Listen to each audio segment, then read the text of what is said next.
Assalamualaikum warahmatullahi wabarakatuh. Perkenalkan, nama saya Aulia Fadri Silmi. Saya dari STAI Al-Azhari. Nah, jadi materi yang akan kita pelajari hari ini tuh berasal dari hadis Arba'in nomor 2 yang menjelaskan tentang iman, Islam, dan juga ihsan. Sebelum kita memasuki materi inti,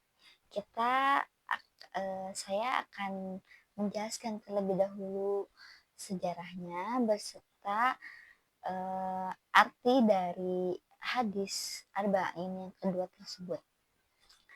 Jadi pada saat itu malaikat Jibril alaihi salam diberi tugas oleh Allah Subhanahu wa taala untuk menyampaikan wahyu kepada para rasul termasuk kepada nabi kita yakni Nabi Muhammad Shallallahu alaihi wasallam. Dalam menjalankan tugasnya, malaikat Jibril menyerupai manusia, di mana Rasulullah Shallallahu Alaihi Wasallam menjadikan Jibril sebagai sosok guru pembimbing berbagai ilmu. Salah satu contoh mengajarkan iman, Islam, ihsan, dan juga tanda-tanda hari kiamat. Jibril hadir di tengah-tengah sahabat bersama Rasulullah Shallallahu Alaihi Wasallam. Diceritakan dari Umar bin Khattab radhiyallahu anhu, suatu ketika kami para sahabat duduk di dekat Rasulullah Shallallahu Alaihi Wasallam. Tiba-tiba muncul kepada kami seorang lelaki menggunakan pakaian yang sangat putih dan rambutnya sangat hitam. Tak terlihat padanya tanda-tanda bekas perjalanan, dan tak ada seorang pun di antara kami mengenalnya. Ia segera duduk di hadapan Nabi, lalu lututnya disandarkan kepada lutut Nabi Muhammad SAW dan meletakkan kedua tangannya di atas kedua paha Rasulullah SAW. Kemudian ia berkata, "Ya Muhammad, beritahukan kepadaku tentang Islam." Lalu Rasulullah Shallallahu Alaihi Wasallam menjawab, "Islam adalah engkau bersaksi bahwa tidak ada yang berhak disembah dengan benar, melainkan hanya Allah Subhanahu wa Ta'ala. Dan sesungguhnya Muhammad adalah Rasul Allah, menegakkan sholat, menunaikan zakat, berpuasa di bulan Ramadan, dan engkau menunaikan haji ke Baitullah jika engkau mampu melakukannya." Lelaki itu berkata, "Engkau benar." Maka kami heran. Ia yang bertanya, ia pula yang membenarkannya. Kemudian ia bertanya lagi, "Beritahukan kepadaku tentang iman." Nabi menjawab, Iman adalah engkau beriman kepada Allah, malaikatnya, kitab-kitabnya, para rasulnya, hari akhir, dan beriman kepada qada dan qadar, itu kepada takdir Allah yang baik dan yang buruk. Ia berkata, "Engkau benar." Laki-laki itu bertanya lagi, "Beritahukan kepadaku tentang ihsan." Rasulullah Shallallahu Alaihi Wasallam menjawab, "Ihsan adalah hendaklah engkau beribadah kepada Allah seakan-akan engkau melihatnya. Kalaupun engkau tidak melihatnya, sesungguhnya Dia Allah melihatmu." Kita masuk ke materi pertama, yaitu tentang iman. Apa sih iman itu?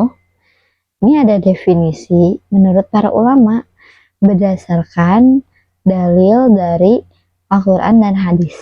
Bunyinya apa? Bunyinya gimana?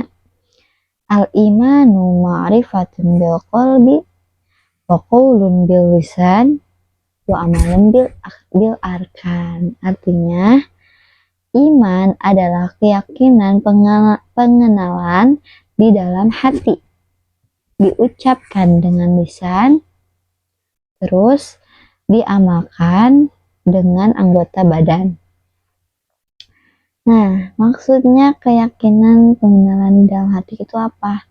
Yaitu kita meyakini bahwa adanya Allah, adanya malaikat, terus saya meyakini Al-Quran adalah petunjuk bagi manusia, terus meyakini adanya rasul-rasul, meyakini adanya hari kiamat, terus meyakini adanya hari qada dan qadar.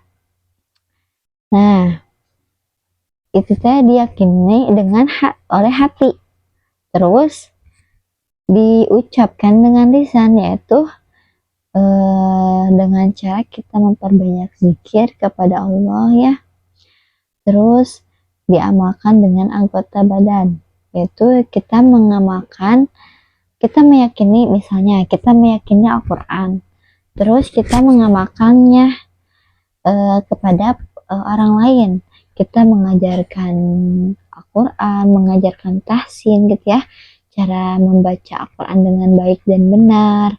Terus kita juga mengajarkan apa aja sih yang ada yang terkandung dalam Al-Quran tersebut. Untuk selanjutnya kita masuk ke hakikat iman. Nah, jadi hakikat iman itu ada 2 poin ya di sini. Yang pertama adalah iman itu lebih tinggi daripada Islam. Kenapa? Karena iman ini mencakup lebih luas dibandingkan Islam pengertiannya gitu ya. Terus yang kedua adalah iman ini tidak bisa dipisahkan dengan amal. Karena amal ini merupakan buah dari keimanan. Jadi keimanan seseorang itu bisa dilihat dari akhlaknya. Jika akhlaknya baik, berarti imannya juga bagus, imannya tinggi gitu ya, tingkatannya.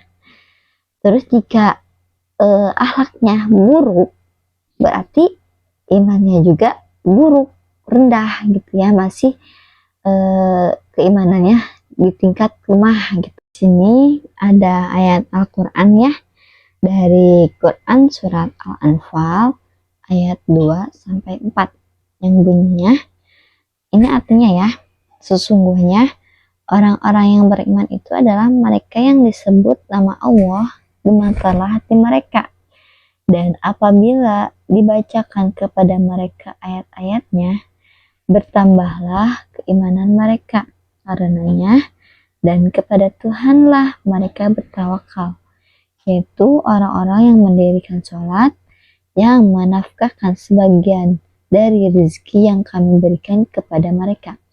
Itulah orang-orang yang beriman yang sebenar-benarnya. Surat Al-Anfal ayat 2 sampai 4.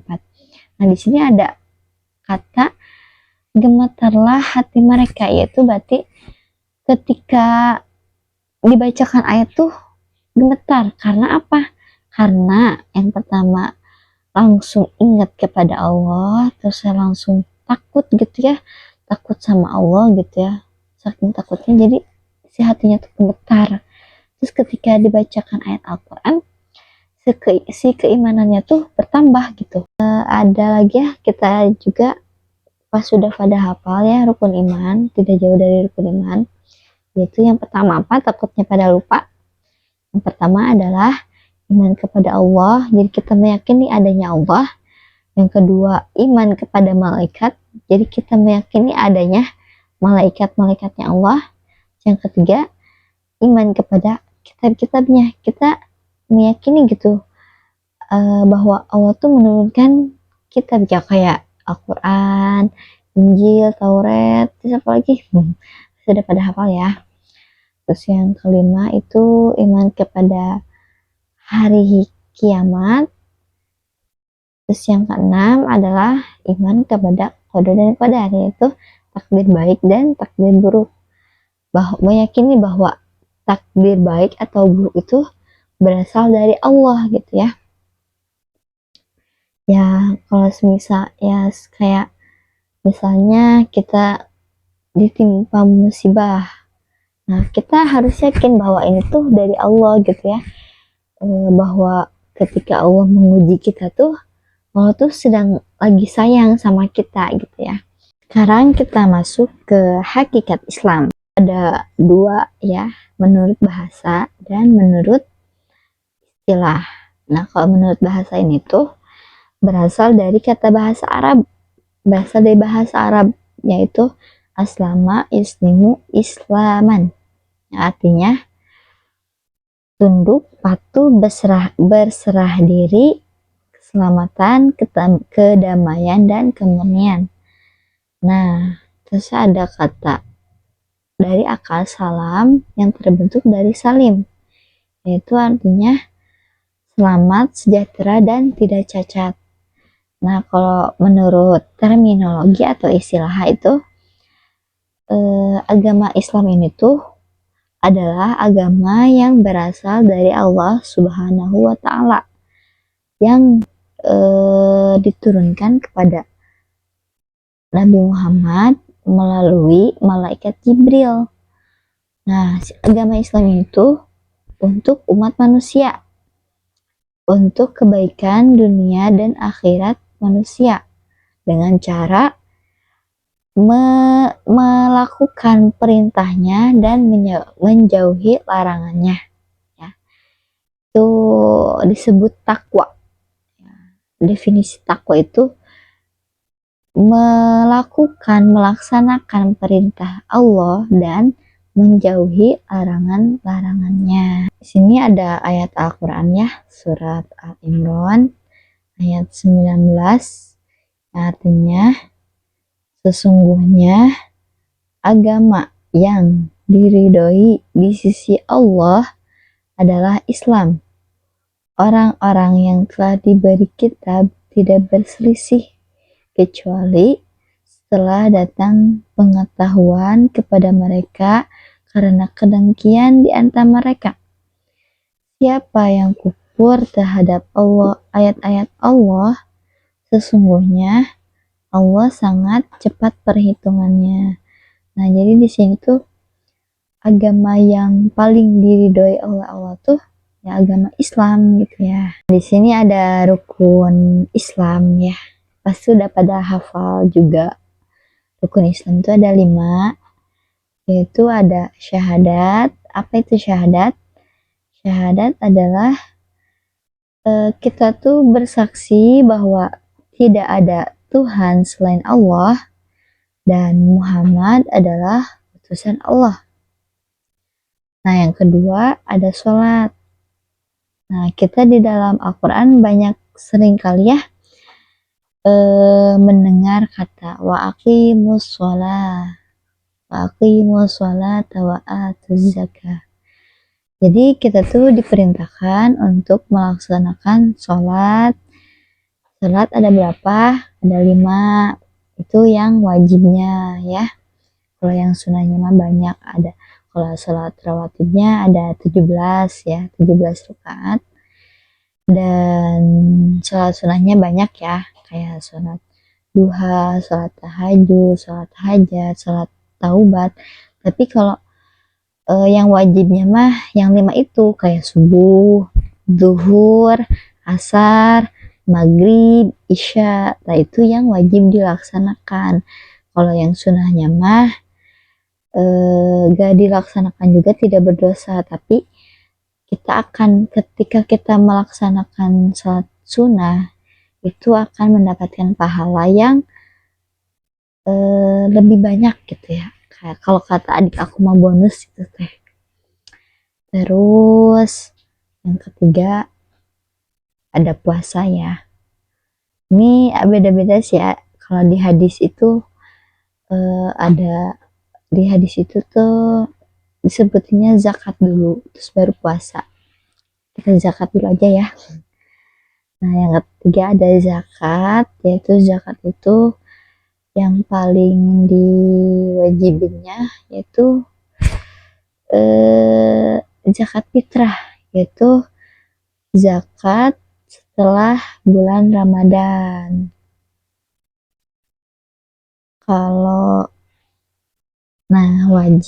Kita wajib melaksanakan zakat fitrah karena karena harta yang kita miliki itu bukan milik kita gitu, karena itu sesungguhnya milik Allah yang dititipkan melalui kita. Terus yang keempat ada puasa, Yang di sini puasa yang wajib itu puasa Ramadan ya, yang 30 hari. Nah, kalau misalnya puasa sunnah kayak puasa Senin Kamis, terus puasa Daud itu mah tidak wajib dilaksanakan. Begitu. Kalau puasa nazar itu wajib. Kalau misalnya kita bernazar, yang kelima itu ada haji. Nah, haji ini tuh dilaksanakan bagi yang mampu, bagi yang punya uang. Tapi kalau misalnya tidak ada uangnya mah ya gak apa-apa gitu. Tidak perlu mengerjakan haji. Tapi di sini pasti pada mau ya melakukan ibadah haji. Materi selanjutnya adalah hakikat ihsan. Nah, sekarang ada pengertian ihsan.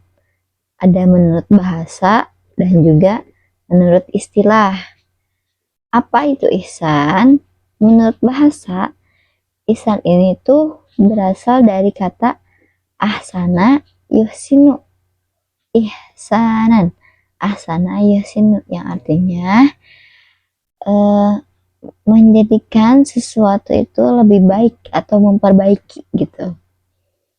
Terus menurut istilah ihsan ini tuh kata ihsan ini tuh adalah masdar dari ahsana yusinu ihsanan. Nah, artinya berbuat baik kan terbagi menjadi dua. Kok jadi empat ya? Dua, jadi dua ihsan tuh.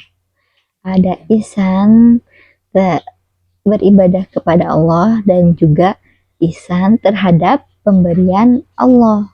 Nah, ihsan beribadah kepada Allah ini tuh semacam kita tuh beribadah karena Allah, bukan karena ingin dipuji manusia. Nah, kalau ihsan terhadap pemberian Allah ini tuh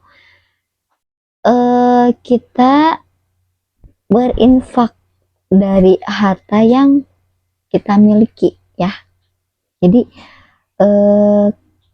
kita tuh nggak serakah kayak misalnya ada yang mah harta abi.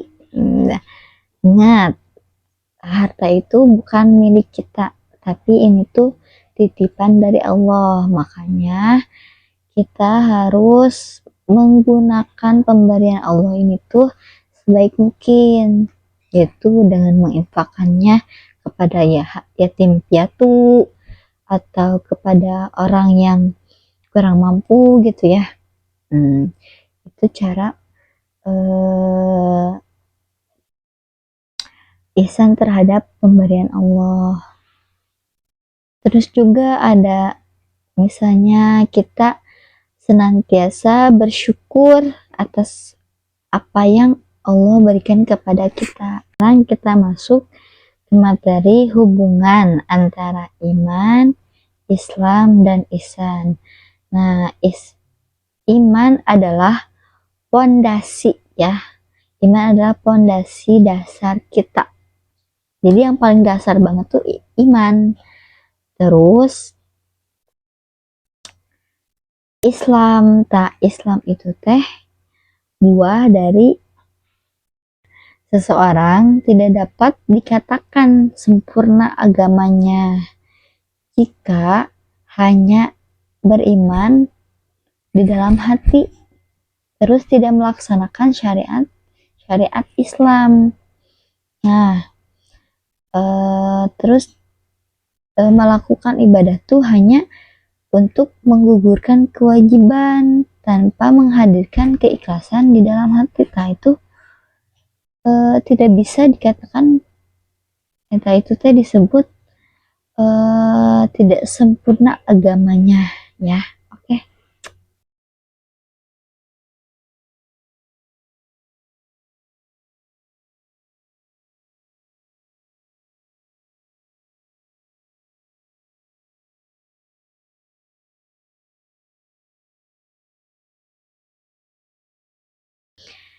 Mungkin cukup sekian materi dari saya. Mohon maaf apabila ada kesalahan. Terima kasih atas perhatiannya. Assalamualaikum warahmatullahi wabarakatuh. Bye bye.